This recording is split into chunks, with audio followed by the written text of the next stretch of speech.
नमस्कार मित्रांनो, घरोघरी मातीच्या चुली या मालिकेच्या 29 डिसेंबरच्या भागात आपण पाहणार आहोत. मकरंद आश्रमात आलेला असतो, ज्या ठिकाणी जानकी असते आणि तो जानकीचा हात धरून तिला म्हणतो, जानकी मला तुझ्यासोबत लग्न करायचं आहे. तर आता हे ऐकून जानकीला खूप राग येतो.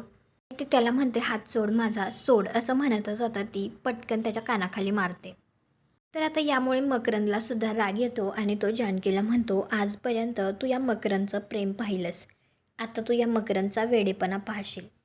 आणि मकरंद तिथून निघून गेल्यानंतर संध्याकाळी आता त्या ठिकाणी ऋषिकेशसुद्धा येतो आणि तो जानकीला म्हणतो, जोपर्यंत तू मला भेटणार नाहीस तोपर्यंत मी इथून जाणार नाही आहे जानकी.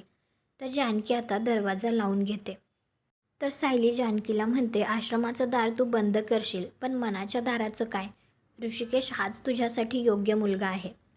तर जानकी दरवाजा उघडून पाहते तर ऋषिकेश तिथेच थंडीमध्ये बाहेर पायरीवर बसलेला असतो.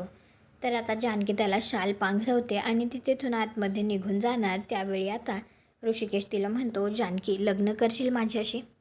तर जानकी ऋषिकेशकडेच बघत असते. त्यावेळी आता सायली तिथे येते आणि ती जानकीला धक्का देते. तर जानकी तर डायरेक्ट आता ऋषिकेशच्या मिठीतच येऊन पडते.